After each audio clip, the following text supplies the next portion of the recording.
স্বেচ্ছামৃত্যু বা আত্মহত্যাকে উৎসাহ কারা দেয়? বিষয়টাকে যাচাই করলে আমরা ৬টি শ্রেণী পাই: শয়তান, দেবদেবীরূপে জিন, বৌদ্ধ ভিক্ষু, কাল্ট লিডার, বাউল ও বৈষ্ণব, তান্ত্রিক, কাপালিক। ২০০৭ সালে জামালপুরে একই পরিবারে ৯ জন ট্রেনের নিচে ঝাঁপ দিয়েছিল। শয়তান মানুষকে জাহান্নামে নেওয়ার জন্য এমন প্ররোচনা দেয়।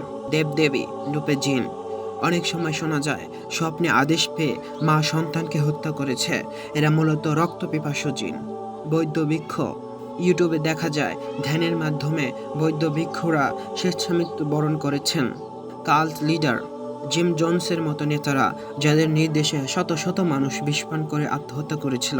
বাউল ও বৈষ্ণব, যারা মৃত্যুর তারিখ আগে থেকে ঘোষণা করে তথাকথিত মহাপায়ন বা সমাধিতে যায়। তান্ত্রিক, কাপালিক, যারা নিজেদের জাদুশক্তি বাড়ানোর জন্য নরবলি দেয় বা ভিকটিমকে এমনভাবে মোটিভেট করে যেন সে নিজেই বলির কাণ্ঠে মাথা পেতে দেয়।